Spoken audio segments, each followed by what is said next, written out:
issue. It, it is a very simple issue. Rakimul Haqs. Let me just put this link on Facebook QuickTime. And meanwhile, we can get started. Welcome to another episode of Jata, Season 2. And this one's a little special.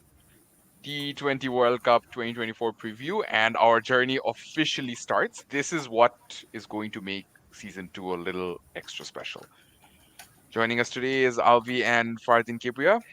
Alvi, let's start with you.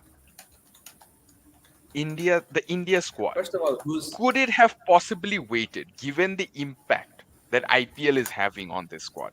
Could it have possibly waited a bit longer before we go into the specifics of who was selected and whatnot?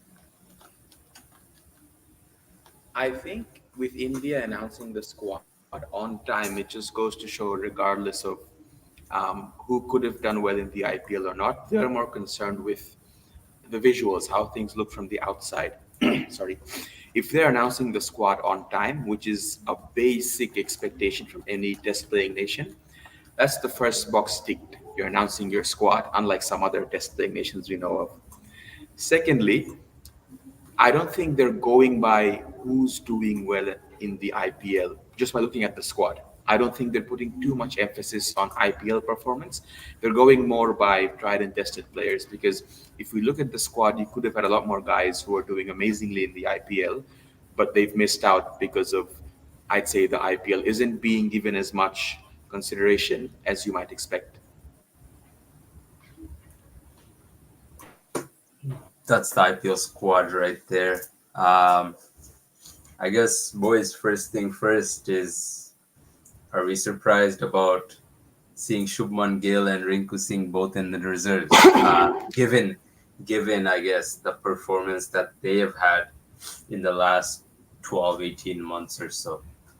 Fardin, before I answer that question, I actually have a Yeah, more specific question for you. Sorry, no, not specific to India per se, but yeah, more specific to that whole reserve player role because yeah, in 2021, of course, due to the pandemic and everything, the reserve players played a bigger role than they normally would.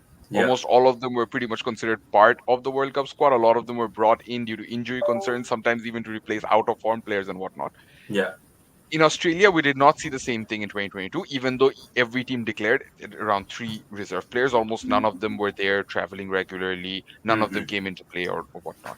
Yeah. Do you think this time around the reserve players will actually have a bigger role to play once again? That I depends on what how to answer this question, basically. Yeah, I mean, I think the thing is with reserves player, you'll always see a couple of bowlers, extra bowlers in there. And people usually carry those extra bowlers because they're not sure about what kind of, net bowlers they're going to get in US, what kind of net bowlers. They will get good quality net bowlers in West Indies, but then some teams have more games in the US. Um, so they have to also, like Australia per se, they don't have any games in the US. I think all their games are in the West Indies. Whereas you take India, I think they're playing two of their four games in US. So they have you know a requirement to actually pick a couple of extra bowlers there. And then also what comes into play is the kind of opposition you're facing. Who are the players that are going to be in the opposition that you kind of want to mimic in your practices, who you want to set up against, so that you're ready for those battles. So I think they have a bigger role to play because when you go to a cricket heavy nation like Australia and whatnot, you'll get those Sheffield Shield guys coming and bowling at you, or you'll get the second 11 Sheffield Shield state guys coming and bowling, and sometimes there are really good players that are playing Premier cricket, right? Great cricket, first 11 stuff, who are really good. And they just don't play uh, Sheffield Shield or any domestic cricket at the moment. So you get a lot of quality that you don't have to worry about. But I think in these scenarios, you kind of have to take that into effect. And especially, although US now has a lot of players coming in, expats and stuff, but kind of have to still prepare for that. Avi, I guess you can then take the question of are you surprised with the absence of Shubman and Rinku? I guess Shubman might be the only exception, I'd say, besides Shivam Dubey, who have been sort of either included or excluded based on IPL form. Shubman Gill has been, a mainstay in the Indian side for a while now, and to see him dropped is very surprising. But in hindsight, you could also say what's also surprising is the fact that an opener like Abhishek Sharma has been left out.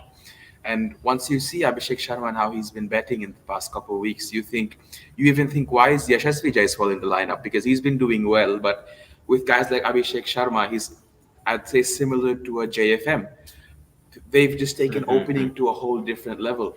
And if he's opening if he goes 250, 300 strike rate, as good as Shubman Gill might be, he'll never measure up to that in terms of explosiveness.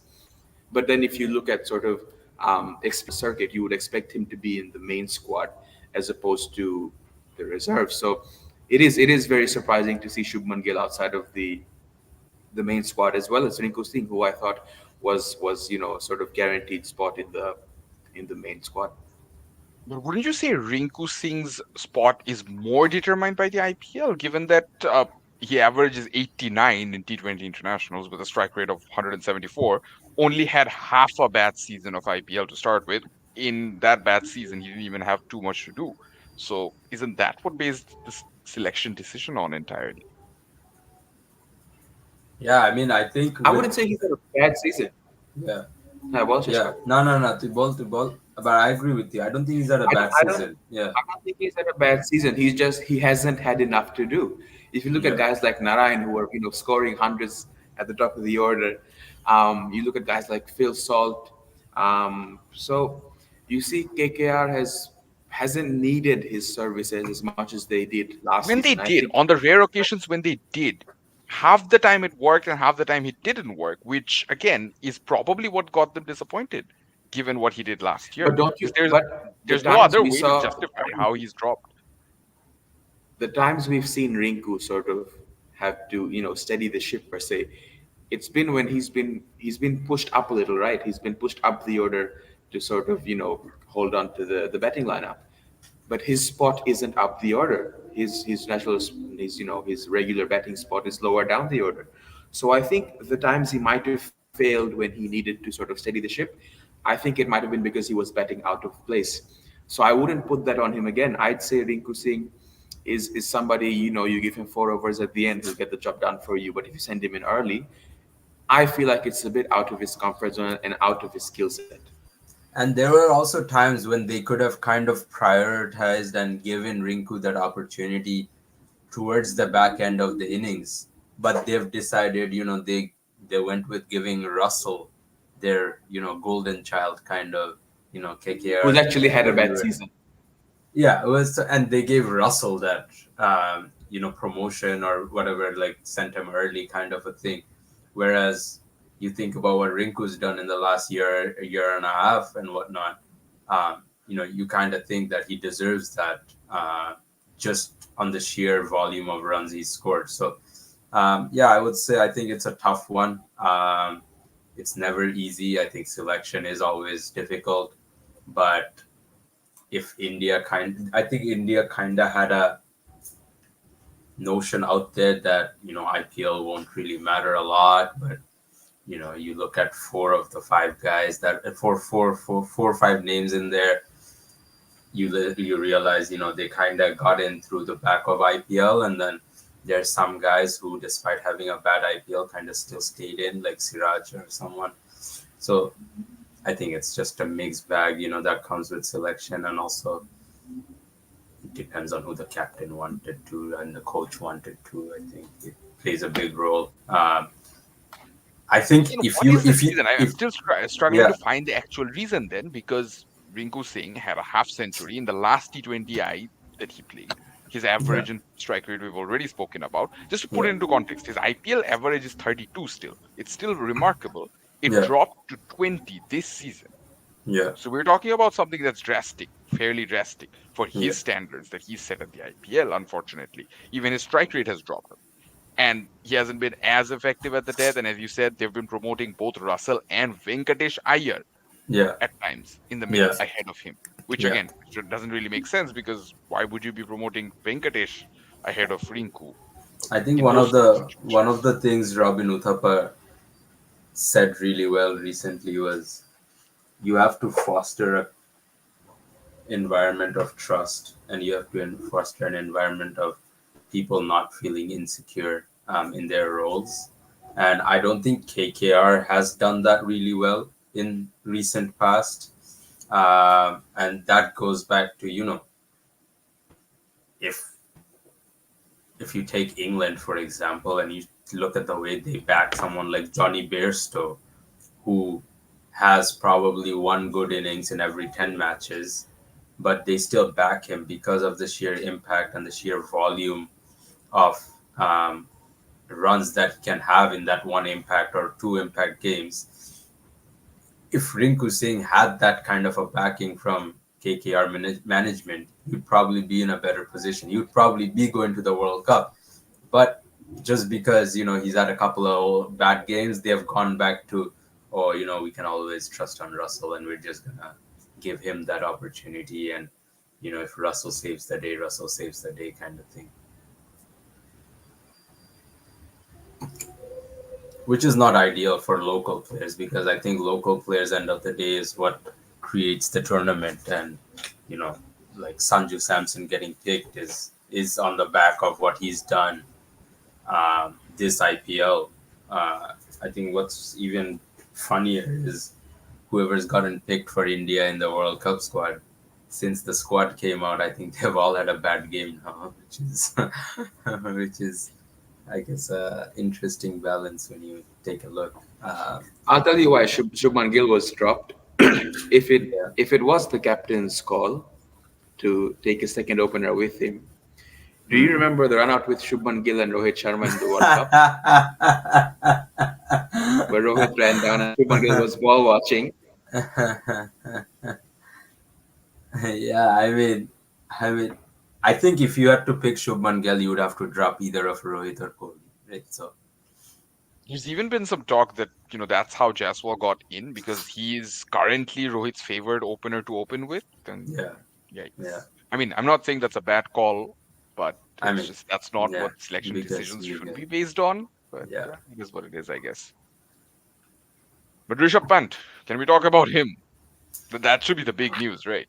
yeah, yeah. I mean, I think once he scored that 82 or 84 for Delhi, that one game, I think we talked about it on our live that day, that he's pretty much sealed his spot, and rightly so. I think, for someone to come back from the way that everything happened, and he had to basically go through learning to walk again and learning all these movements, getting his muscles back in place and all that whatnot over the last year and a half. Rightly deserved, because he's looked like he's always belonged, and he's looked head and shoulders above, guys like Jitesh Sharma or anyone who's been in the reckoning for the last little while. Tough one, Mr. DK, but it is what it is. I think if you Rishabh Pant's available and he's fit, yeah, you would be stupid not to pick him. He's first choice keeper, don't you think? Yeah, yeah, exactly. No, no, no, has to be. Between the two of them, like Sanju and him, I think Yeah, he'll Sanju's. I think if Sanju has to play, he's probably gonna have to play as a batter more than a wicket keeper, I would say. Surya Kumar Yadav, watch your back. Nah, he'll be this fine. does You know, put you've Kai's got Canada position. and US to play against, so you'll be okay. No, that's a fair point. As you said, those are bowling attacks he would definitely enjoy battering around the ground. But really, I wouldn't mind them going for a more dynamic approach and then just saying that, okay, against Pakistan, we're going to try and play Sanju and then he can Yeah, come back for because the USA Canada game. Surya Kumar is not gonna score runs against Pakistan either way, so might as well. Yeah. You guys surprised that they've picked Jadeja and Aksar, both of them? I was What? Your freaking whole thing just, your audio just crashed. Amar, Eh,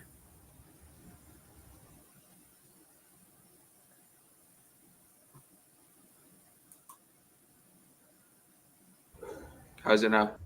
yeah, it's good. Can't hear you again.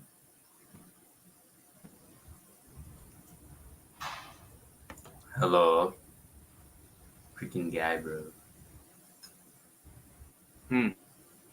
I Hello. Rakimon, thoughts on Jadeja and Aksar, I guess, in the same squad? Not a fan of this approach, honestly. Like, again, three, can hear you. four all rounders, if you count Dubé, that's a bit much. And two Yeah, of them basically have the same role, literally the same role right now.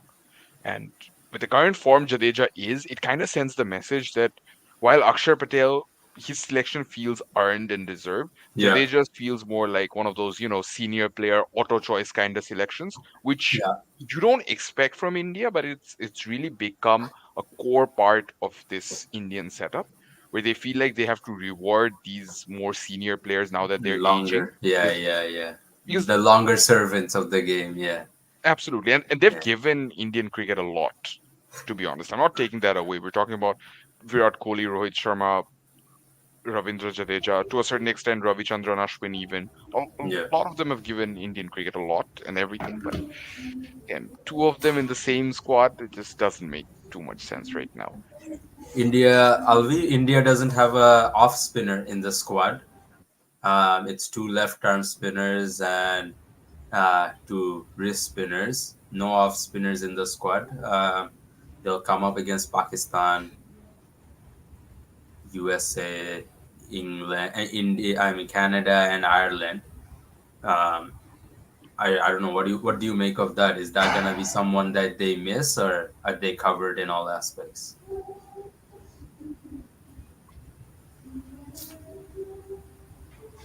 Hello, Shundavas. Your freaking guy's audio is gone, bro. Uh, Rakibul surprised that they haven't gone for Ashwin or Sundar, or they haven't. Not really. Yeah, Sundar, again, Sundar would have been an interesting choice because if you select Sundar now, it clearly sends the message that, okay, no, we do look at cricket beyond the IPL. IPL Sundar is a exactly. fantastic T20 player at Yeah. every level except the IPL for some reason.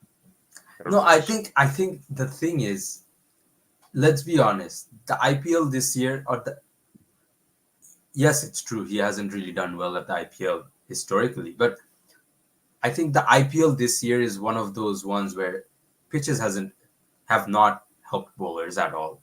Boundary sizes have not helped bowlers at all. So if you were to trust bowlers for a World Cup, I don't think you would be trusting them based on the performance you see at the IPL this year. Because if you had to really pick your bowlers based on who's done well at the IPL, you'd pick Harshal Patel, T. Natarajan, all right, and those would be your top two guys. But yeah, I guess we've discussed India in depth now. What I was saying, Just Tokon, go is over in the I would one, have liked to have seen Mayank Yadav in the mix. Oh, but but the way he's injury, getting injured every five yeah, overs, it's it's not that the possible to be injuries honest. are, yeah. But can we just briefly talk about this near perfect bowling attack that India are setting up with Bumrah, Chahal, and Arshdeep? And this might It's okay. actually win them a lot of games Siraj just And between the Siraj is three of them. gonna leak all the runs that the opposition wants. So it's okay. Absolutely. Siraj is But gonna But get Siraj a isn't all sixer that bad in against Sri ICC Lanka. tournaments, to be honest. he needs Sri Lanka, yeah. No, but I'm finally glad that the Chahal and Kuldeep Chahal's back. Yes. combination is back. Hopefully, India doesn't snake any of them by May 25th. Uh, that is the hope. Uh, Bishnoi needs a 6 for or something, and that will happen. yeah, I mean, like, honestly, we have seen funny things happen with team selections where, Who remembers Rahul Chahar getting a go at the oh 2021 my World Cup? god, and Varun Chakravarti, crazy, crazy. All right, boys. Next up, let's go into the men from Australia. Um, there was a Stephen Smith saying, "Bye, yeah, my Monterey." আমার মনে হয় কেন আমাকে ভুলে যায় না no I think there was a lot of talk boys about Jake Fraser McGurk, um, just on the sheer volume of what he's done over the last 6 months or so, or even if you date it back to October 2023 where he got that 100 of 29 balls or so for South Australia, and then followed it up with a really Rubel. that followed it up with a really good BBL, and then went away to the ILT20, had a good gig there. Came into the IPL on the back of that ILT20. Um, but I think also, I mean, you guys can chime in. Was he really ever in contention, Jake Fraser McGurk? I think he still is because I saw an interview with I think it was Steve Waugh, and he said there is a bit of a caveat with the squad, where Mitch Marsh, even Mitch Marsh being captain, as surprising as that is, as Hmm. well as David Warner, and I think somebody else, one more batsman, I think. So three of them do have injury concerns, Yeah, and although this is the final squad, the yeah, the three with the injury concerns will be under constant assessment, and they're going to be monitored to see who yeah, is eventually fit to play for the World Cup. And I think Steve Waugh said the moment one person becomes unavailable, whether it's a middle order batsman or whoever he is, Fraser McGurk sort of comes into the equation. So I think they have him, even if they haven't named the reserves, I think he's going to be named in the reserves, and he might just snake in somehow. You never know if somebody gets injured. So I yeah. think he's very close. He's breathing down their neck. He's just not there. Yeah, I think with Fraser McGurk, the thing is, obviously, with Australia, they always back the guys who have gotten them there to that tournament, or they have kind of been around the structure. They start planning for these tournaments way in advance, 10, 12 months in advance, sometimes 18 months in advance, right? Especially for a tournament like this. Nathan Ellis started playing early last year or even late 2022, kind of right after the T20 World Cup that happened in Australia. And they kind of started backing him from there on. Um, so I think that's where all of these guys come in. And you guys, I guess, kind of surprised by Cameron Green getting a go again, Rakimo? I wouldn't say too surprised. They like backing him. That's what we've Yeah, seen, right? the In the generational ODI talent. World Cup as Yeah, well.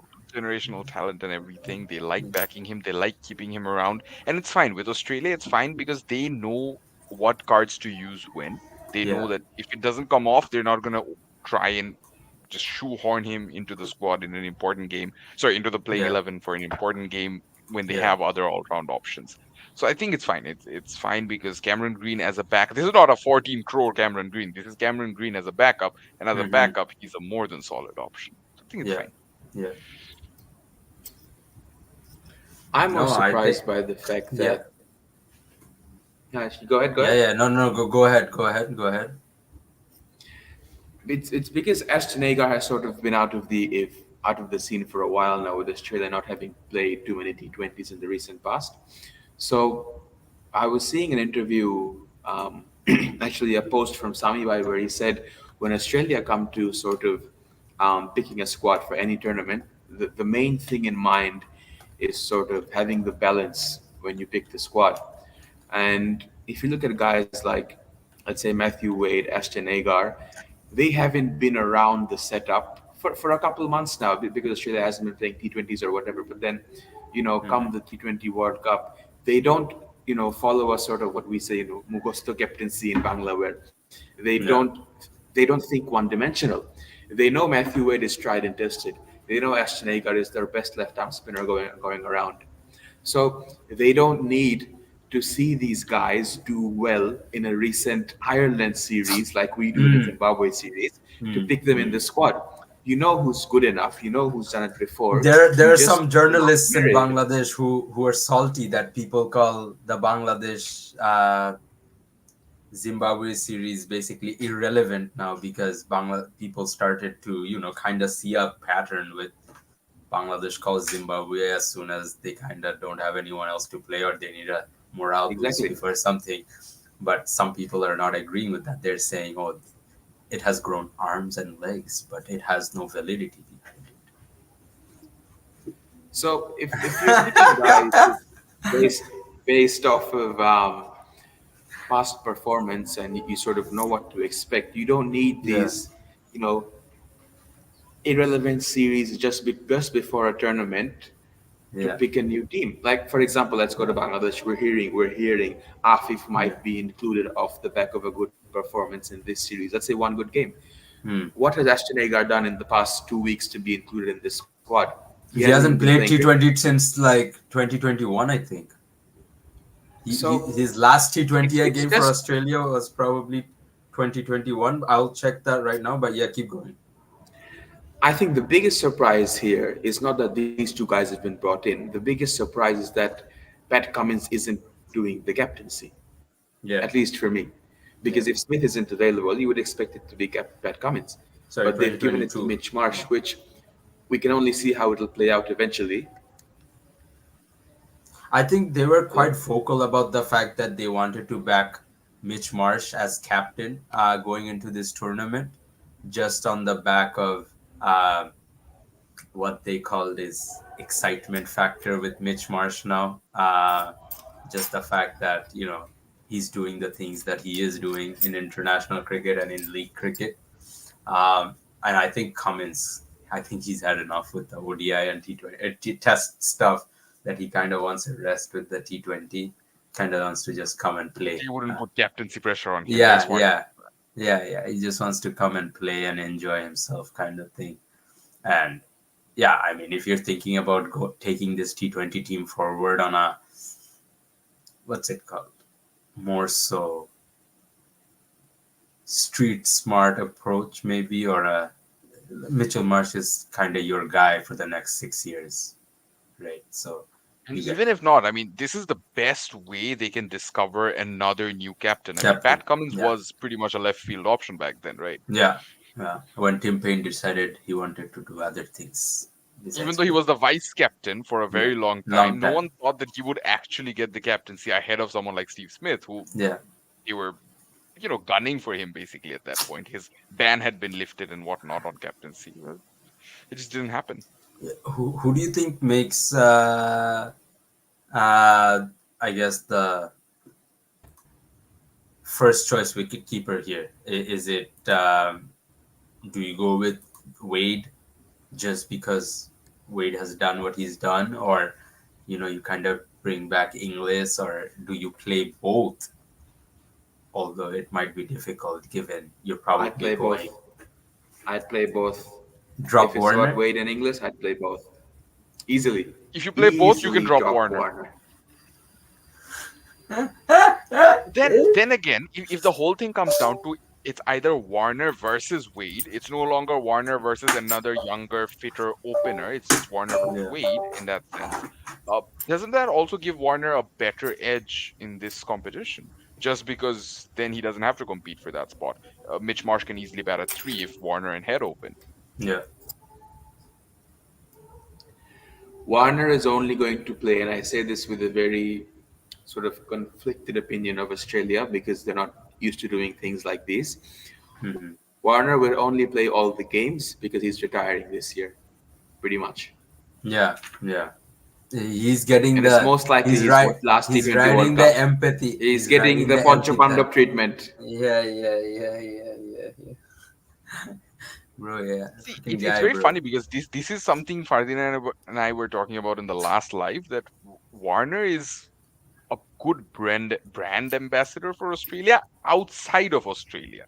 It doesn't work in Australia. Everyone almost seems to despise him in Australia. but everyone loves him outside Australia. And the cricketing fraternity in the US, in the West Indies, all those fans, they'd want to see Warner on the field. Trust me, they wouldn't want to see him carrying drinks.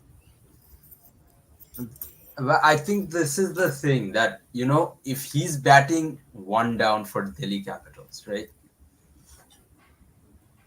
What does that tell you? Like, does He's that give warming you? the bench for Delhi Capitals basically now. Yeah, right now, yeah, exactly. Like, it doesn't give you enough confidence going into a World Cup, right? Like, if your top batters are not playing at the main tournament, you understand. Someone like Kane Williamson, he literally has no spot in that lineup because of how Gujarat Titans is set up, right? Now they could play him 100%, but they're not going to because there's a notion that Kane Williamson can match the pace for some reason. Although, you've seen him time and time again, he's more than capable of matching the pace. But I think with Warner, if he's not playing at the IPL, I don't see him starting at the World Cup. But you guys are right with the fact that, yes, it's his last one. He's retiring after this. They don't want to piss him off, so he doesn't go and write a book and expose everything. Um, so there are some external factors that you also have to take into account, and I think that with that, Warner at head opens and Marsh at 3, I think, and then you probably go Maxwell, Stoinis, Wade, Tip David, kind of a mix maybe. How high can you realistically bat Stoinis given that he loves batting at the top? 4. You can bet him at 4. I think they have always underutilized Stoinis year on, year out. They've tried to make him into this finisher, slogger, pinch hitter kind of a guy. He's better than that. He's better than that. And I think that's kind of the reason he's always looked like he's not made for this level, because reality is, as a finisher, as a slugger, as a pinch hitter, you'll have more bad days than good days when you don't have Price on your wicket, right?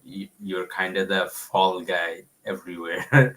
um, you will have more bad days than good days, and I think that's what happens in Stoinis' career, because look at that 100 he just scored less than a week ago.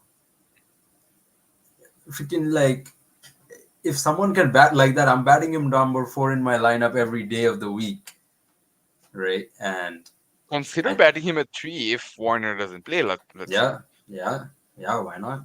Marsh at 4. Or Marsh can Or open. I mean, sorry, Marsh can open. Sorry, my bad. Yeah, Marsh can open and he can play at 3, and that literally lets your generational talent also play. To be honest, and there are more options than for their bowling, because you surprised that they haven't taken more spinners? How many more could they possibly take? Because, like, here's the thing, like, they've only taken uh Zampa and Agar, right? And Right. if are they really gonna play one spinner, or are they gonna play 2 spinners? Depending on the conditions. Like, I think the way they look at it is either we're going to play 1 or 2, we're not going to play 3.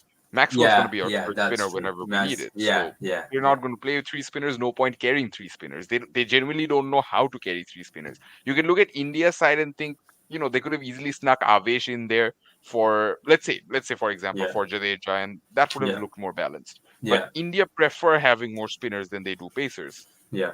And Australia is I vice think versa. I think when you go to New York or you go to Florida, Florida's a class wicket, right? Jadeja bowls his arm balls, it's gonna land on the wide line, and it's gonna come in like that. Like, I can already picture it. But more than that, yeah, I think with Australia, you surprised that they have stuck with Stark based on IPL returns, or like we talked about, they trust their guys, that I trust whatever their they've guys. done, yeah, Behrendorff's injury could actually be a factor. That's the only thing that could have gotten yeah, them to say, okay, no, maybe he's not maybe he's the better choice. He's definitely the better Mm, choice, and yeah, then maybe Stark doesn't fit in anymore. But with him injured, you need your now available best left arm seamer. If I'm not yeah, mistaken, that is still Mitchell Stark. yeah, yeah.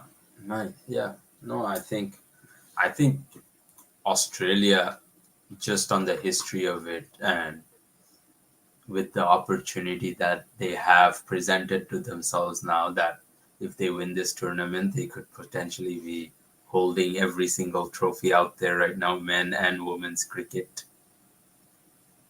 They've just gone Insane. with That is their insane. they have gone with the tried and tested, and they're like, we believe these guys can do it, and these are the guys that we're gonna, ride or die for this tournament.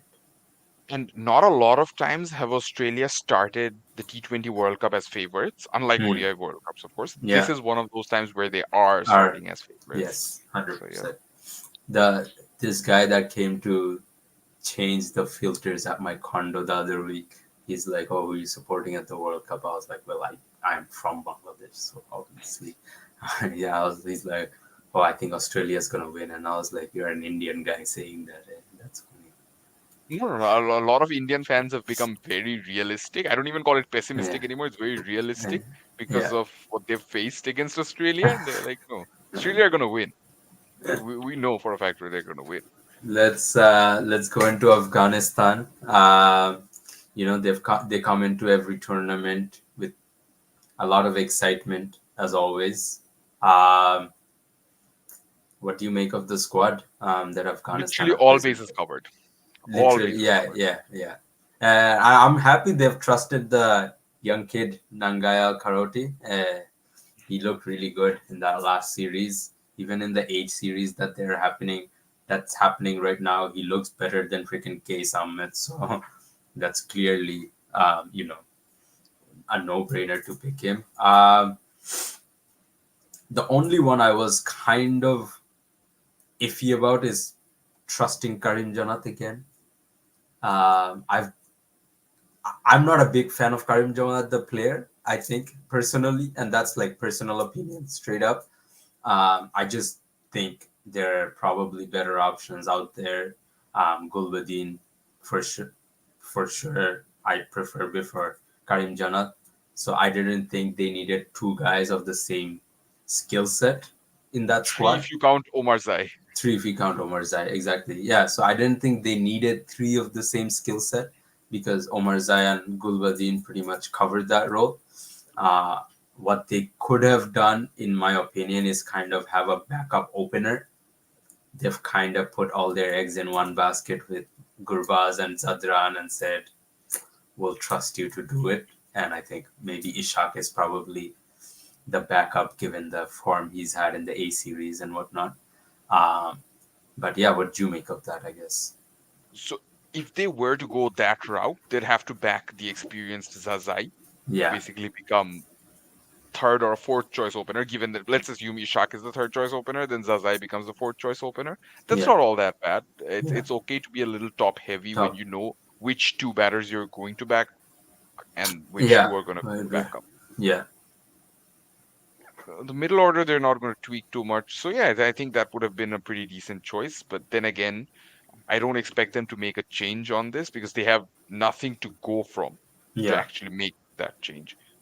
Nothing to go off of. So just stick to Karim What's Jannat for what's now. uh what's your top five looking like? We go obviously Gurbaz and Ibrahim open. Yeah.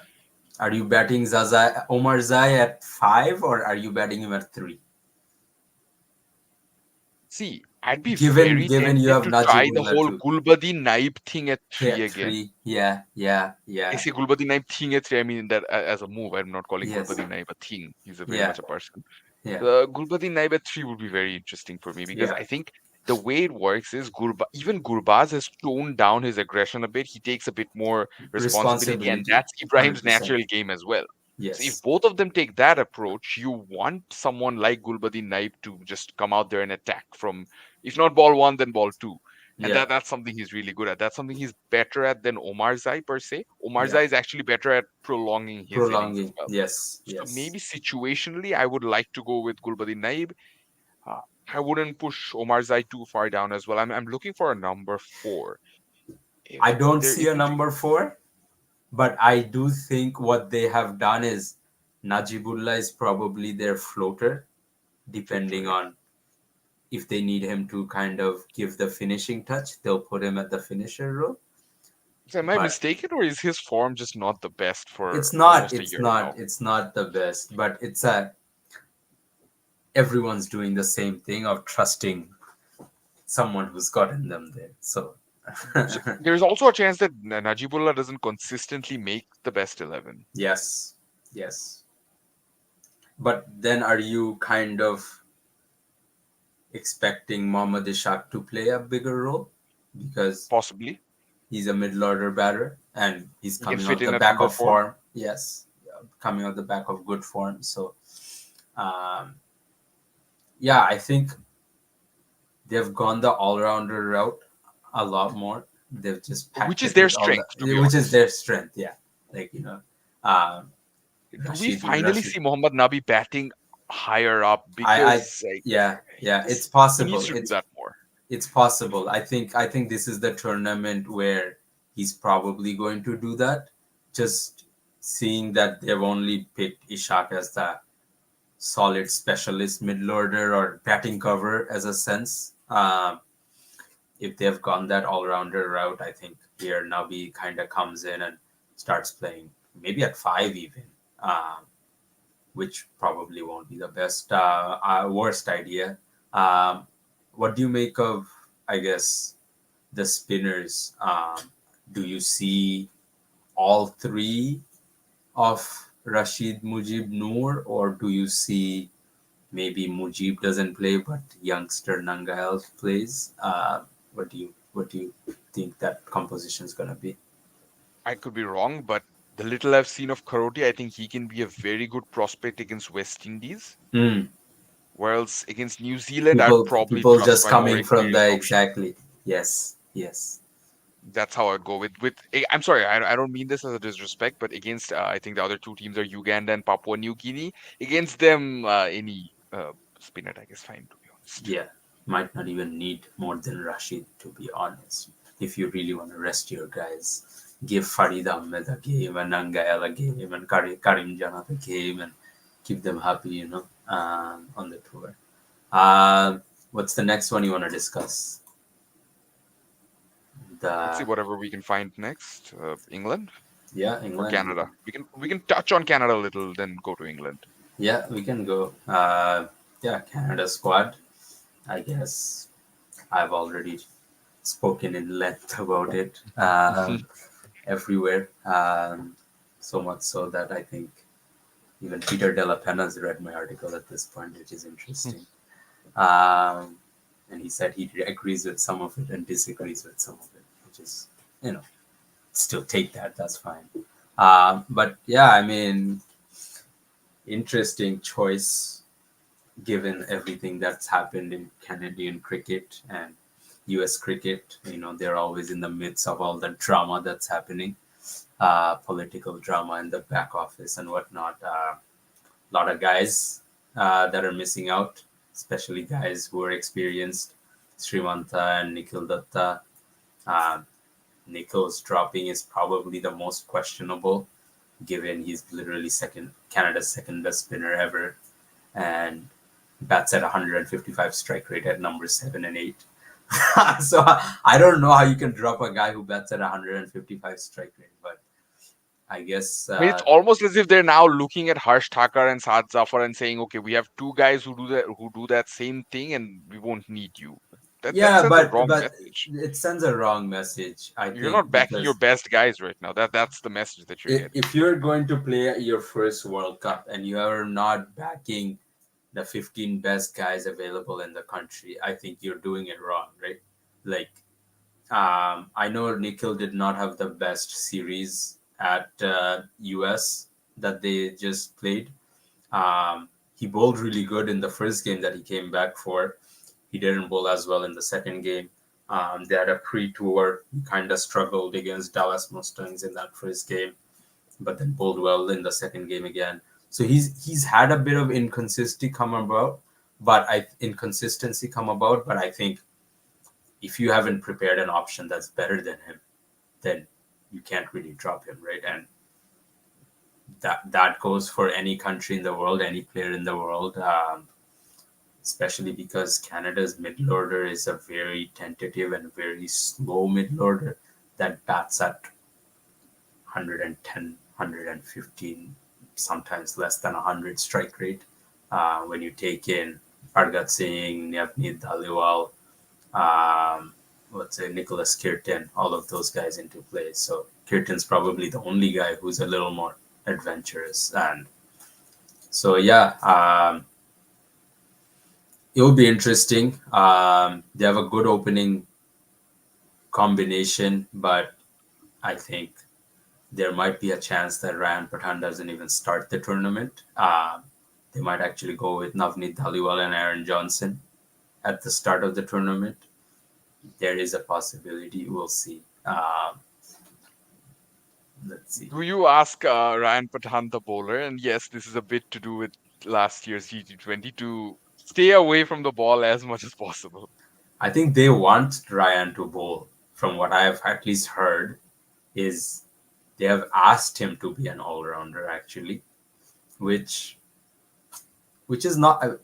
Ryan started off as a bowler, right? Who bowled at 140. Like, You can tell from that slinky yeah, action. he used to bowl I mean, he put the effort. 140s, and he started off as a bowler that bowled the 140s and would make people really uncomfortable, but then became this really daunting batsman that hit sixes on demand, kind of in the local scene at least.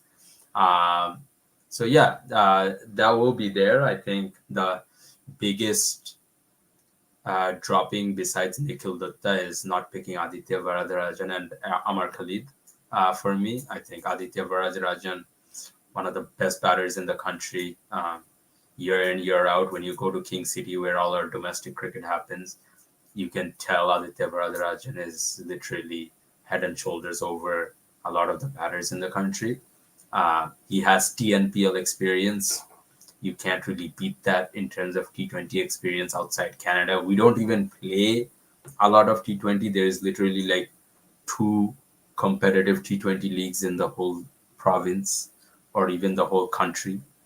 And sometimes the national players aren't even available for them because they're playing GT20 or they have a national series or whatever. So, anyways, I think that's where they've missed. And Amar Khalid, I think he's just catching the short straw since getting picked up by Russell on GT20 final for 17 runs. And we were there to watch that. But can you like, he's not going to come up against Russell every day, right? Like, it's not. But again, the way I see it, that itself is A such a learning positive experience. experience in so Yeah. many ways. Yeah. Like, come on, man. He actually bowled really well in that Yeah, opening. he did. Think He about it. did. He actually bowled really well, like, but Russell just got one over him, and it was one shot that really sealed the deal, right? It was that one shot. If that didn't happen, Surrey wins, bro. It's a whole different game altogether. So, What's to yeah, say any of the other bowlers who were selected wouldn't have gone for those two sixes in the very first couple of deliveries? yes, 100%. But just With one this, question before we move on from the Canadian squad. Canada yeah, are the closest, geographically, the closest team who are not hosting the World Cup right now. Are you a yeah. bit surprised that they named five players in the reserve list? Well, they're only traveling with one guy, but I think the other four guys that they had to name in the reserve list, I think they're kind of forced to name them on the back of a lot of things, from what I've heard at least. They've Because Aditya Varadarajan wasn't even in the US series squad, right? So to name him as a reserve tells you a lot of things. But also Tajinder is going as the reserve, and he's from Alberta, and the newest VP is from Alberta. No wonder. It's not rocket science for you to understand that someone who hasn't played international cricket took 3 wickets in their selection camp. Um, how does he go over Amar Khalid? as even if you were to say I need a extra bowler for the Nets, like you're saying that you're gonna take Tajinder over Amar Khalid, like makes no sense. Anyways, um, so yeah, that's that with Canada. I think the bigger surprise is England not naming a reserve. Or is it them not naming a reserve yet? Do you think they're waiting on IPL, or do you think Possibly. they're waiting to see kind of what happens at the Ireland series, not the Ireland series. Yeah, Pakistan and series. Pakistan series. Sorry, I would you think say it's that that? Yeah, latter. because a lot of they're all gonna come back for the Pakistan series before the IPL playoffs, which I think is a very positive move that has happened, and apparently Josh Butler was the one to really steer the ship that way, which makes it Respect. interesting, which is respect. Yeah, 100%. I mean, yeah. What do you make of that? I guess that's where we can start with the England squad. I think the English players have, in the last few seasons at least, shown their worth in the IPL. I Yeah, think we see more English players featuring regularly in the IPL now than we do Australians, and yeah, that's saying something. If you yeah. talk to a fan from the 2008-9 days of IPL, they're When going they to be a used to bit look down surprised. upon it. Yeah, yeah, Yeah, yeah, they're going to be a bit surprised, and I think that's the positive impact which these English players have had. They have been able to create that environment where they, not the Indian board necessarily, but the IPL franchises are willing to take that risk. They're like, okay, yeah, we cannot collectively lose all these English names yeah, just by, souring our relationship over a few yeah, contracts. It's fine. yeah, Take us to the playoffs. We'll see what happens after that. yeah, Just because of a few matches, we can't lose yeah. uh, sight Because of of what's two really games, you important. can't No, give up 16 games, right? Yeah, you cannot. You yeah, cannot. yeah, And you also look at it in a way that it's so funny because if 10 teams are losing their, best English players, technically everyone loses an English player. So it's loses, not yeah, like exactly. Rajasthan are the only ones who are losing No, Joss Butler. If they face Kolkata Knight Riders, let's say they're the top two teams right now, Kolkata Knight Riders also don't have Phil Salt. Phil And Salt, what is to say exactly. that Phil Salt has a lesser role than Joss Butler? He doesn't. He actually has a more important role, I would say, Yeah, in the KKR setup yeah, than Joss Butler. yeah, So 100%. No, it's straight not a up. small matter. Um, Surprise Sam Curran's picked in the squad? Are you kidding me? Are you not going to pick the player of the tournament from No, the last because edition? he's bowling throwdowns at the IPL. He's literally Doesn't matter. bowling It's the throwdowns. IPL versus the T20 World Cup. It's always going to be a little different. A freaking guy bats himself wherever he wants because he's captain. Bowls himself whenever he wants. Why Bowls was he opening? It's like, abs why? bowls absolute throwdowns. Straight sidearming. He's like sidearming at this point. He Um, doesn't do all that in internationals. He just doesn't. It's a very IPL thing that he's doing right I have now. no idea. I have no idea. But the thing is, like, it's actually a good point on whether he would make best 11 or not. Yeah, Because, of course, Reece Topley is the first choice seamer and he's left arm. So you have that angle covered. Then you've got Mark Wood, he's going to play regularly. Chris Jordan's going to have that number 8 role. It's a question of whether he genuinely fits in or not. Because what you do may you not make have of an out and out number 7. So he just yeah? walks in What that do you make position. of Reece Topley? Last 16 months, kind of become a mainstay in their white ball squad. Um, on the back of good performances, obviously, but he's pretty much a shoe in for that starting 11. You would say, right? No insult to England and all the achievements they've had in white ball cricket since 2015, but Yeah, it's not that difficult to be honest. And I'm not downplaying Topley's success. It's not yeah. that difficult to become that mainstay in their bowling setup. Bowling setup, yes, I'll be completely 100%. honest. Yeah, You don't have to be as consistent. You don't have to be as uh, eye-catching, as flamboyant, as successful, as consistent as the batters. yeah, You don't really have to prove a point or make a statement. You just have to be good. And Reece Topley is better than good. It's just yeah. that even if he's a little inconsistent at times, even if he struggles with injuries, it's fine. Hmm. You know, he Um, has that margin of error to play around with. so the his closest competitor, I would say, was Tymal Mills. Um, Would you say that's Timo Mills done international cricket for His good? ship sailed, I think, the day after he got that IPL contract back in 2017. But they And kept I don't backing know, him. like the fact that props to him for keeping himself relevant. I think that kind of proves the point. The fact that he was relevant for all these years in in all the leagues in the Yeah, English setup, it kind of proves the point that they desperately needed that sort of a bowler. yeah, And I think they realized that it's not working anymore. You might as well have Sam Curran even as a backup, like we saw in yeah, the ODI World Cup. You might as well have Sam Curran either playing regularly or as a backup, even if he bowls 1 or 2 overs.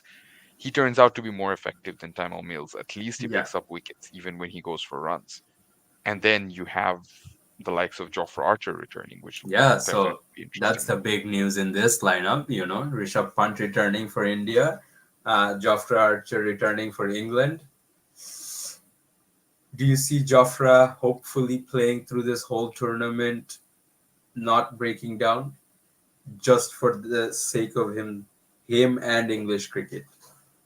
I think what kind of helps Jofra in this case is it's a rare tournament where he's not coming in as a first choice pacer, or he's not coming in as a sure shot shoe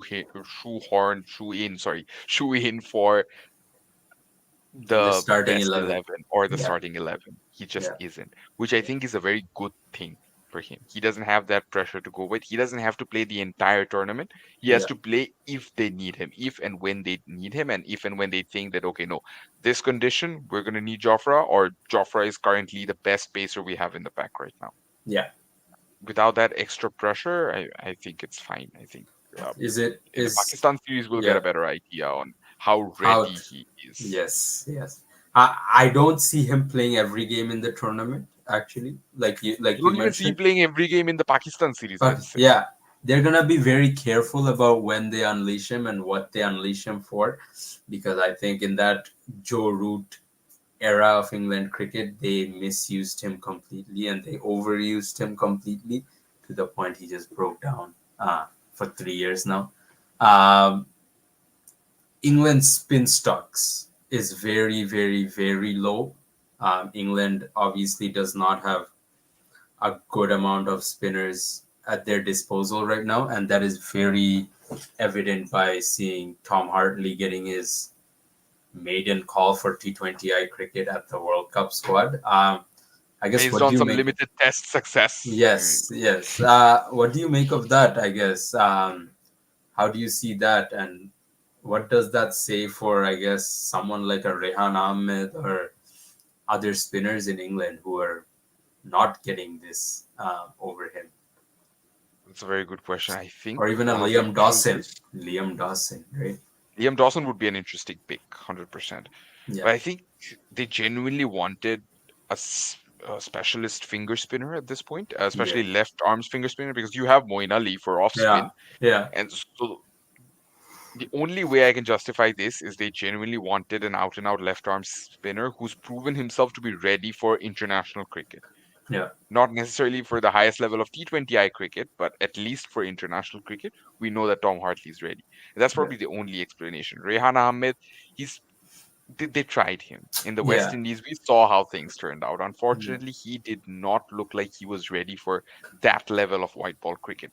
yeah. Unfortunately, and I don't say this unfortunately, but white ball cricket right now demands a higher level of fitness from a Yes, lot of individuals, yes, and that's what got Sarfaraz falling behind as well. It's yeah. very funny. I don't even have to specify which Sarfaraz, India or Pakistan, because both of them kind of fit that description. Ah, Yeah, yeah. No, it's and fair that enough. is where I found Rehan Ahmed lacking. Like there were times he was chasing a ball to find leg, and he could have easily made it. He literally rolled around like a ball himself, and then went past it. So we cannot have this at the T20 World Cup. We just cannot. I'm not doubting his skills and his talent. He is up there, I think, among the top prodigies that I see. But Well, England what reserve do you make Chris of Woakes. this Chris Wokes? Interesting spelling, but yeah, Chris Woakes is again a veteran. He's always been around. He will always be around. I Yeah, see Chris Woakes as this, Jimmy Anderson like figure. He's always going to be there and thereabouts. Solid travel reserve if yeah. they decide Traveling. to go Yeah, that route. you'll get some bowling out of him. You'll get batting out of him. If the Nets, And if if people want to with bowl, these English pacers, I mean, come on, yeah, Topley, Archer, Wood, you're saying none of them will get injured in a yeah, tournament yeah, like yeah, this? yeah. I don't That's think so. um last bit about England. How do you slot in Bairstow, Brook, Will Jacks in the same lineup? Oh, that's a tough one. And Okay, do you so trust Will Jacks, the bowler, for an over or two? yes, 100%. That question, 100%, I do, but it's less about trusting and more about needing when you Yeah. have Moeen Ali in the same 11. Assuming that Moeen Yes. Ali starts as And well because also he's the vice Livingston captain. if he's starting. Yeah. If he's turning, yeah. But with Livingston, again, yeah, you get that whole not necessarily Both. He ambidextrous, but bowls both. Yeah. both, yeah. Yeah. So with Livingston, it's a question of whether he's uh, filling in for Rashid by bowling the leg spins or covering for Moeen. In that case, you don't really need Will Jacks the bowler, but he's a useful option regardless. He's like, in a weird way, he's like Travis Head. I Yeah. think we've seen That even in X the ODI factor. World Cup Yeah. that X Yeah. factor. Travis Head Yeah. with the ball can definitely have his impact. It's just a question of whether they need him or not. Yeah. So of course Butler and Salt opens. You didn't even ask about the opening pair because we all know by now that Butler and Salt are definitely Yeah. opening. Yeah. I would be tempted to, let's say, bench Bairstow for now and start with Jacks at three, then go Brook at four. But then that also depends a bit on Brook's current form. So Yes. we So might go that Duckett at Pakistan four and then series. Brook at five. Mm, not bad. Livingstone at six, 6. Okay. Okay. And Moin at 7. Moeen at seven. But problem with that is it pushes Sam Curran out, kind of. Yes. Yes. So it becomes a question of whether you'd want that extra pacer or the extra spinner, I think, deep down. And if you need the extra I pacer, I mean, if think you Moin feel like is vice captain, I think he plays, right? no, but he was No, also but- the vice captain in the ODI World Cup. oh, right. And That didn't yeah, yeah, it doesn't matter. stop Yeah, them from yeah, benching that's him. true. That's true. That is valid. Yeah. Uh, it will be interesting because Bairstow's gotten into some form now. It looks like it. Um, I This is think why that series is so so important against important. Pakistan. Yeah, yeah. I think they'll really solidify those top four batting line positions there, and then anyone else. And teams also have to remember there is no impact player, so you can't choose extra guys. I genuinely want to see with so many guys being, naturally aggressive and stroke making and whatnot. I genuinely want to see Ben Duckett, who is also again a very aggressive player, but he Yeah. can switch roles and you know take on the anchor role if needed. He Yeah. has that whole left hand option, which I think is still something you need in international cricket. No matter how much we say that that is overrated and stuff like that, you still need it. Yeah. All right. Let's move to the exciters of Sunrisers Hyderabad. um, Yeah. yeah. Big call from South Africa. No Lungi Ngidi. They've gone with Bartman on the back of his SAT20 form. Um, they've also trusted Ryan Rickleton. I just want to preface this with Mr. Shukri Conrad, who's the test match coach, said Ryan Rickleton is nowhere near ready for international cricket. There is other batters who are ahead of him. Well, this guy averages 60 or something. Rickleton goes to SA20, literally bats out of his skin every game for MI Cape Town. I think that, yeah. And then basically makes it impossible to not pick him. Um, what do you make of South Africa's squad as a whole? And are you surprised that they haven't picked either of Feklukweo or Lungi Ngidi? Lungi and Giri, I think it's the injury concern more than anything Yeah. else. Yeah. I think he would have gotten picked at least ahead of someone like Nortier because Nortier is also struck. I know it's not just based on the IPL. It's the Yeah. fact that Nortier has also recently recovered from an injury and it's Yeah. it's not working well for him. His leg and shoulder Yeah. just don't seem to be cooperating right now, and that's not a good thing Yeah. for a pacer. Yeah. So having said that, it that call doesn't surprise me. Peflukayo, honestly, again, I like him as an all-rounder since 2016-17, but Yeah. South Africa have also been trying to move on from Peflukayo, Yes. if I'm Yes. being honest. We've seen They've signs of been this for a trying. It's while. not been helping. they've they've always had to go back to him, but yes, they have been trying 100%. And I think this is another attempt at, trying to move on from that. Doesn't Yeah. look, you know, like a squad that screams that no, this is it. This is South Africa finally about to break the jinx. But Yeah. it's still a very capable squad, absolutely solid all round, all bases covered. You genuinely need the younger guns to fire at a level at which, we haven't seen them fire at. I'm Yeah. referring to Barton, I'm referring to Rickleton, Yeah. Bartman and Rickleton might even start. Yeah. And Do you we know see South you Africa see are in him a very opening with challenging group. Quinton? You see him opening with Quinton, Rickleton? Possible. It's Yeah. possible. It's very possible. Yeah. Because again, Or is it Riza Lisa Hendricks? Hendricks, Yeah, it's the same conversation we keep on having about Riza Hendricks. He's there and eh, thereabouts, but never there completely. there was no. Yeah. He's not the QDK that he's not the QDK in any format that says okay no if I am there I am opening. That's it. Yes, yes, QDK 100%. can have a million problems with the South African board with the team setup and whatnot, but if he's there he's opening. And not choosing to have a contract, but still in the squad. In squad. Him and Trent Bolt, they can do that. They can Yeah, afford to do that. They can yeah. mess around like that. Um, Andre Barger, crazy 6 months in international cricket. Good time in SA20. Good start at the IPL. Unfortunately, got injured, I think. Um, is he also not picked on the basis of injury, or do you think it's too early to even pick him? Or would he have been picked ahead of Nokia if he was fit? I think so. That's what I would put it down to. I'm also Yeah, looking at how many left arm versus right arm options they have because Marco. right now they have basically 3 and 1. Yeah, If they went with Berger instead of Nortier, that would be 2 and 2. There could even be a case of South Africa not feeling too comfortable with that. I'm just speculating here, but that yes, could yeah, be a possible reason.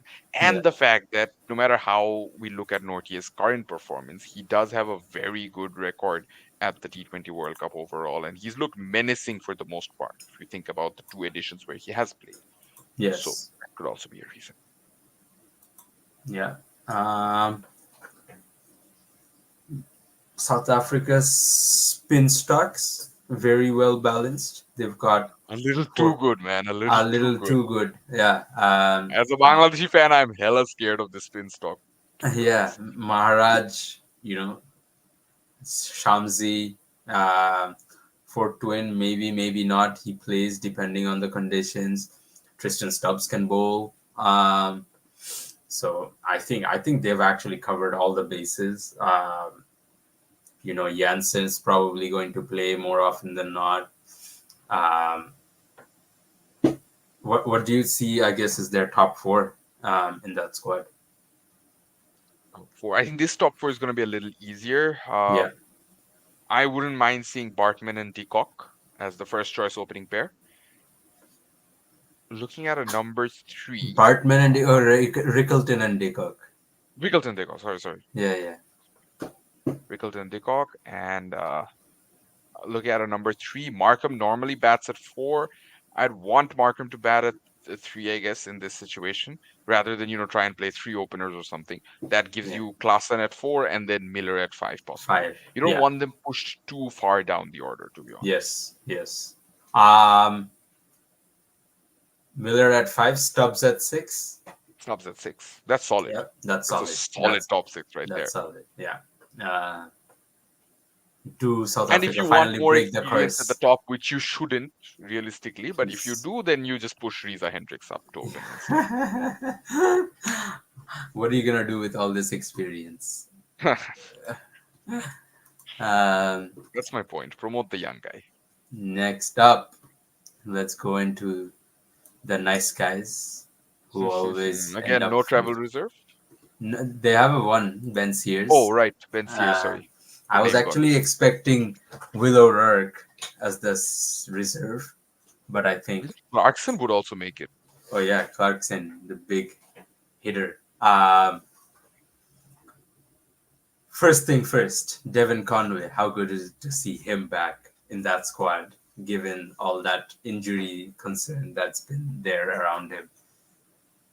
It'll be good to see him back once he's on the field because I say he'll be a big addition because Seifert is not there, and I'm genuinely surprised by the I am absence of Seifert. surprised. I am surprised. Seifert is not there. Conway is the first choice keeper That's the automatically. first thing I was gonna ask you. Like, they're basically putting all their eggs in one basket and saying Conway first choice.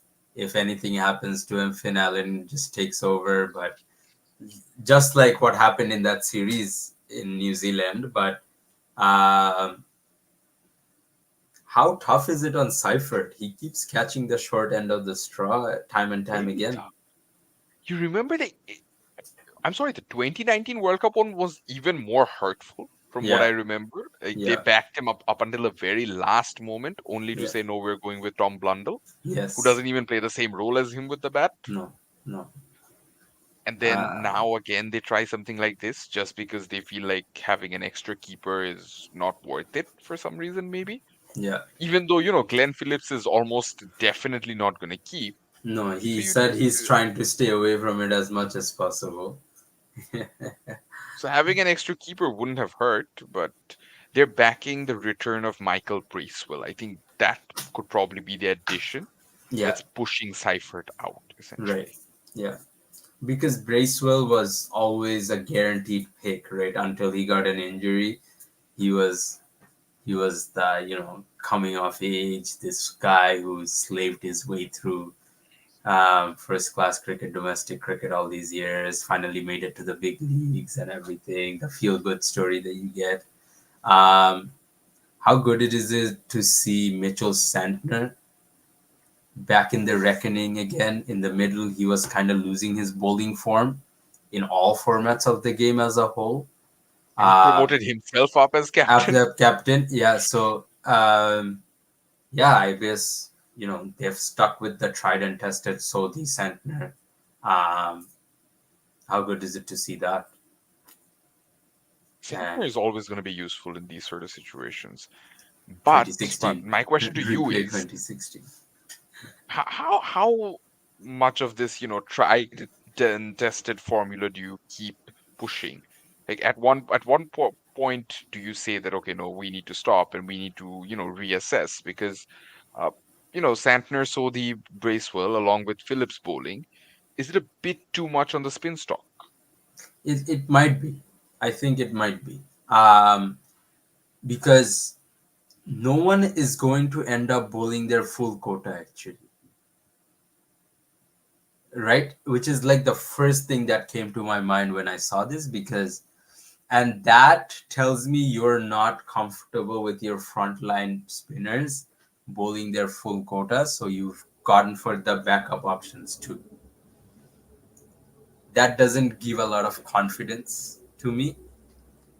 It tells me they're trying to just cover their ass, kind of, you know, just in case something bad happens, kind of a situation where they're trying to split 8, 9 overs across four guys, three guys. Can you imagine this on a Yeah, given day? yeah, Four options I'm giving you: Kane Williamson, not even Kane Williamson for that matter. Let's forget that. Rachin Finn Ravindra. Allen, uh, Devon Conway, and what's his name? Mark Chapman are the three most unlikely to bowl right Yeah, now. yeah. And everyone else, Everyone in else. whoever they select in that playing 11 is Yeah, going to bowl. Daryl Mitchell can bowl. Darryl Mitchell can bowl. Kane Williamson can roll his arm around Can and get a yeah. few wickets here and there. um, Rachin Ravindra is a genuine all rounder, let's be honest. yeah, yeah. No, I mean, I think New Zealand is always very much in favor of that tried and tested method and trusting their guys that have been there all these years. Jimmy Neesham, after all the up and downs in his career, and sometimes coming off age and looking like this crazy player, and then having like a really bad downtime all of a sudden for like a series or two series in a row. Um, he still makes it. Do you see him playing as the finisher in this squad, or is is uh, is he more of a, I guess, 12th man? I see him more as a 12th man right now, I think, in the current combination, but he can take up any role. He can be that number six who doesn't even have to bowl all that regularly, just one or two overs here, Just and the he death can be over, very useful with the bat. just the death overs, Just final the death overs, overs. Oh man. final I mean, overs. if you have like Tim Saudi who's bowled who's gone for 10 in his 3 overs, and you have Jimmy Neesham who hasn't bowled a single over, go with Jimmy Neesham. Yes, Love of God, because go with Jimmy because Neesham. because Saudi will go for 35 in the last over. Freaking, I mean, is this Saudi's final T20 World Cup? Please tell me. I mean, I don't want to say I hope so, but the next T20 World Cup is 2 years later, and man needs to, He needs to think understand he's about not for things. T20 cricket. I don't think 2 years later Saudi will be for any form of cricket. I don't mean that as an insult. I Yeah, mean that as yeah. a way of saying, thank you, Team Saudi. You've given the You game of cricket a a lot. beautiful aspect of Yes. fast bowling, which again, it's not lethal pace. It's not, banana swing. It's none of that. It's just disciplined bowling time and again. And you've been great to watch. We don't want an old man Saudi who's trying to carry himself through all three formats and Yeah. failing through it all, and yet New Zealand keeps selecting him. That's not what What's we want to what's see, right? their what do you think is their starting batting lineup?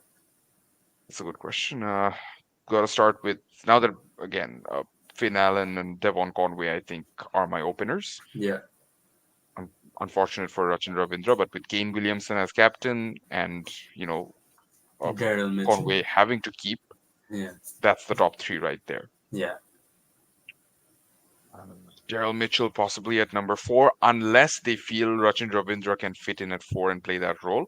Yeah. Or my question is, do you like Mark Mark Chapman Chapman. definitely plays? So my Yes. question is, do you push him down to five, or do you say no? He's good enough now to regularly be my number four.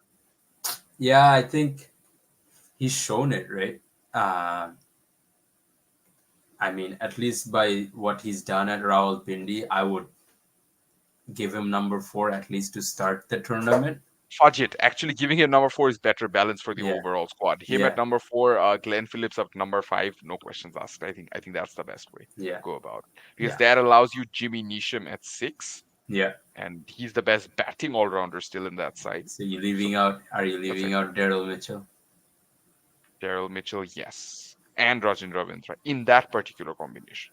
They can easily include them in a different combination and still be a damn good team anyway. But in Actually, my combination, maybe actually, those you two. still need a seventh. You still need a seven. So you actually have to play. Trust Mitch Satner Oh, or Michael Bracewell. He's there. oh, Michael He's Bracewell been is number there. seven before. Yes, yes, yes. Yeah, that option is there. All right, two squads left to go over in terms of the ones that have been announced. I guess we'll go with Nepal first, and then we'll finish off with Oman. But yeah, what do you make of the Nepal squad there? Nepal have Uh, had some really good practice in I between, think thanks to that whole West viewers Indies A viewers series. agree with our Finalin and Conway, so Hey, that's good. that's a no-brainer at this point. Yeah, If let's say in a different reality, if Seifert was playing, Conway still had injury concerns, then you'd think differently. But right yeah, now, yeah. it's a no-brainer. Um, yeah, Nepal squad. Uh, Solid, absolutely solid. We know who's missing, and there's no point talking about it anymore. But overall, everyone who's but there, I think that's but the my best. question is, why is he making Facebook statuses? for us to ignore, nothing else. For us to Freaking ignore. guy. He No, knows. but Look, that's what's keeping him relevant. yeah, People yeah, talking about him on social media and everything, that's exactly what's keeping him relevant. yeah, And I don't even blame him. He's a professional athlete, and he wants to play. Obviously, it's a World yeah, Cup and all, but yeah. there's a reason he's not playing, and that reason goes far beyond cricket, and it's above our pay grade, if I say so myself. Yes, And yes, I mean, 100%, 100%. Asif Sheikh is the only pick that is being talked about a lot. The only reason being his T20I strike rate is 118 as a top order batter, whereas you tongue in have nipple. where whereas you have Kushal Bhurtel, Rohit Paudel. I think Rohit Paudel is 125 if I'm not wrong. Kushal Bhurtel 131. So they're around that area, which is still commendable in that top order.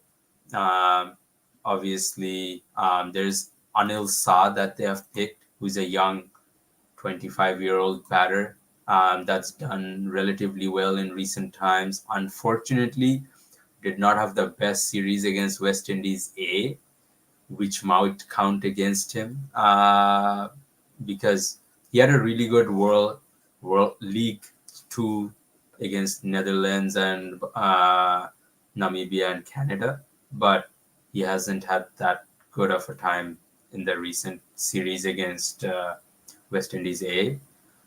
So I guess what do you make of that couple of guys who are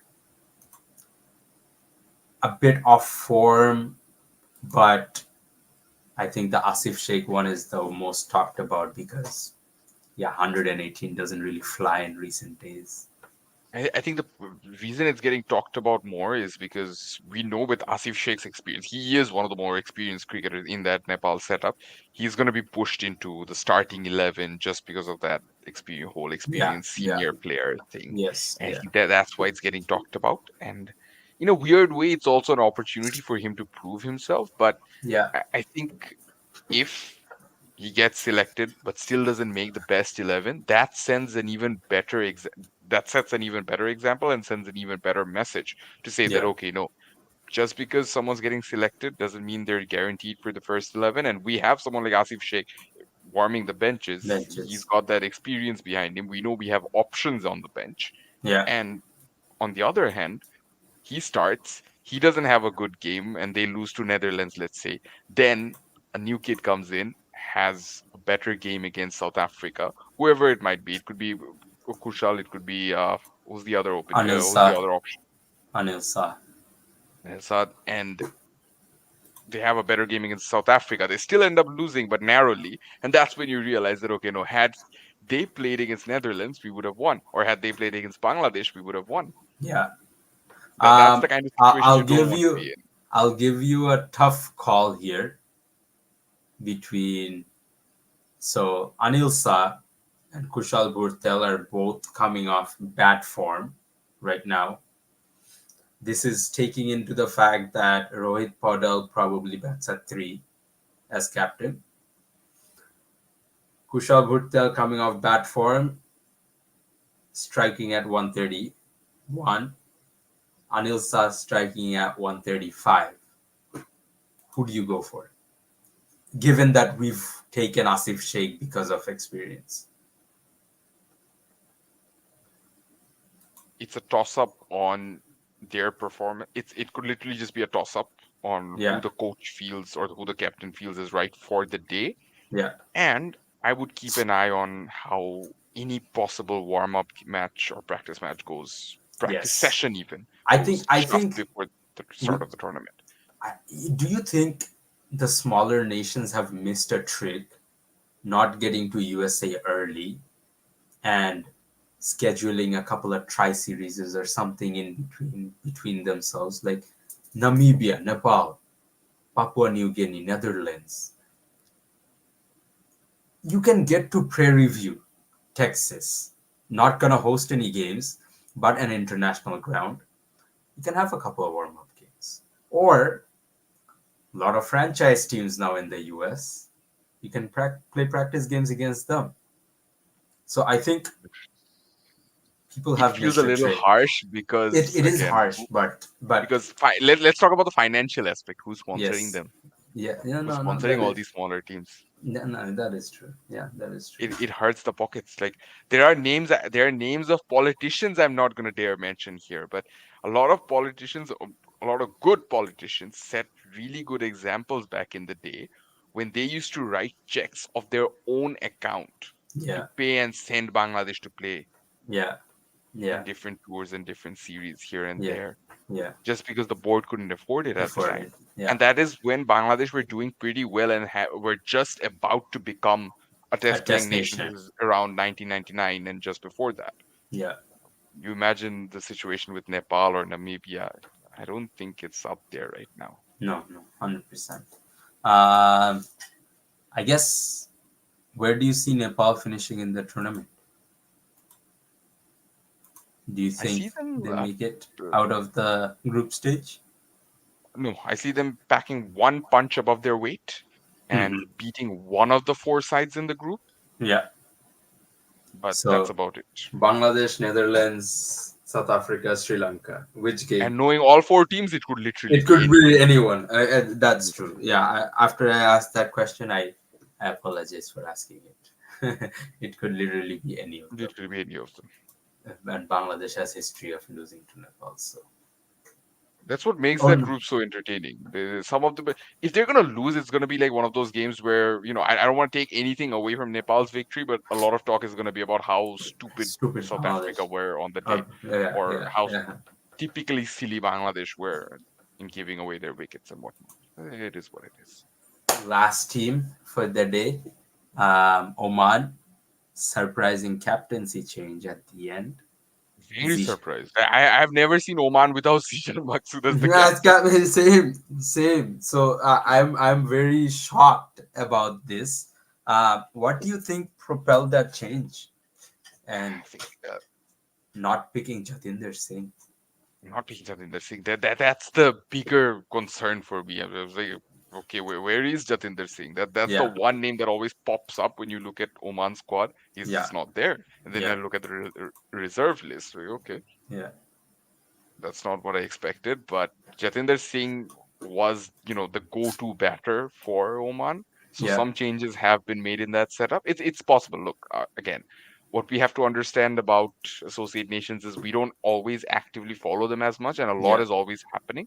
yeah, And I'm not saying it's off the field. A lot of is happening on the field, which we lose a track of. So it's yeah, unfair for us to comment and say that, okay, no, Jatinder definitely deserves to be there just because we've seen good glimpses of yeah, him last year yeah, in the GT20 and yeah, whatnot. But yeah, it doesn't always work like that. Surely they've seen something that, you know, led to this decision. As for Zishan Maksud, I think it could come down to them finally deciding to back a younger guy and consider, the future of uh, yeah. Oman cricket, even though Akib Ilyas isn't all that young. Yeah, he's like I think he's like 6 years younger, or maybe 5 years younger at most. Yeah, which isn't saying a lot Yeah, because yeah, Zishan Maksud is now 40 probably, yeah, yeah, or touching 40, something like that. It also could be down to the fact that Zishan Maksud may not even be fit and in form in all the games and, yeah. playing all the group games. The, so the first thing I want to discuss is Oman's squad as a whole is a bit higher in terms of average age than any other squad. Um, how do you think that affects them at the World Cup, given someone like Mehran Khan has been picked, has never scored over 20 as his highest, I think 29 or something, and strikes at like 112, but he's like 38. Do you think there was a chance because they're going to the T20 World Cup, someone, some young kid, 22, 25-year-old kid somewhere who's showed promise to kind of give him that experience of going to a World Cup, and it might do him a world of wonder because of this experience that he comes away with and he serves Oman the national team for next 15 years. Do you think they've kind of missed a trick there, or I see that as the case because look, it's good to yeah, have those, been there, done that guys, which you already do have in the squad. I yeah, get it. You've played two T20 World Cups. You want those guys to be there. They are there. yeah, It's okay to back some younger guys with them. I mean, that's what led to Afghanistan's success, right? yeah, Who was out there thinking that okay, no, let's back this 17-year-old Rashid Khan, regardless of how old he actually was, yeah? to say that you go out there and play against West Indies in a T20 World Cup and do what he did. Absolutely, yeah, That's absolutely, what got Afghanistan cricket to where they are. They had the experienced guys like Mohammad Nabi, uh, Shapur Zadran, Hamid Hassan, and on the other hand, they were backing the younger guns. yeah, It turned out to be a fantastic thing for Afghanistan cricket as a whole. yeah, Oman could take some experience, yeah, some inspiration from that, but I don't think they did. Since 2016, they've had a lot of those opportunities and they've played a lot of good cricket at their level. yeah. Unfortunately, they haven't been able to elevate that. You could always blame ICC because obviously ICC doesn't provide good Provide opportunities to most of these associate nations, but Oman absolutely. has that privilege and that opportunity to make it count. They are a fairly well off nation who aren't doing spectacularly well in global sports. This is one place where they could have invested a lot in And they were coming up a lot quicker than the other associate nations, on their but level. on their level, but they've plateaued now, kind of, I think, where they haven't really kicked on from where they should have, and Namibia's gone way over them now at this point. Um, I can't even think about the other name. Like Uganda's probably catching up to them at this point. Um, so yeah, I think they've kind of really missed out there. One guy I'm kind of excited to see bat is wicketkeeper Nasim Khushi. I saw bits um, from the scorecard during that series they had with Namibia, I think, where he got like quick fire 60s or something. So, will be nice to see some live action of what that looks like from Nasim Khushi.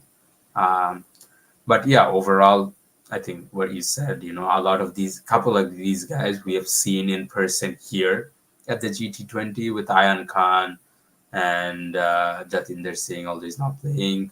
And then Bilal Khan, we've kind of seen him at BPL. So yeah, I think, and Fayaz Butt, ex Pakistan under 19. So there are some guys in there. I guess any final thoughts about all the teams that we've covered here?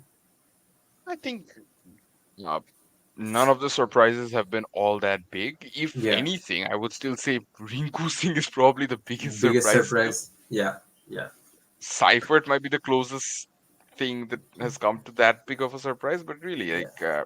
none of those teams have gone out of their way and made One drastic. guy we didn't discuss for Australia, Matt Short. Oh, how did we? Oh no, no, no! We didn't even discuss Jake No, we Fraser McGurk. discussed we discussed Jake Fraser We McGurk. discussed it during India's discussion, and we didn't even actually No, go no, no, about no, the no, no. impact. We discussed. We No, no, we discussed. Okay, discussed. Yeah, I must yeah, have missed yeah, it. yeah. We discussed. We discussed. But yeah, BBL player of the tournament 2 years in a row. What's up with that? I can. Again, Ah, yeah. my only explanation was they're And he's afraid an of all being too rounder. top heavy, but Yeah, really, like I Stoinis think. prefers to bat at the top. He does open a lot for Yeah, Melbourne Stars, yeah. not stopping you from picking him and playing Picking him in the him. middle for Yeah, years. yeah. I don't get Yeah, I don't know. I don't know. I think they've missed a trick there with Matt Short because he's a damn good player and he's shown him it. ahead of Cameron Green. That's how you see Yeah, it.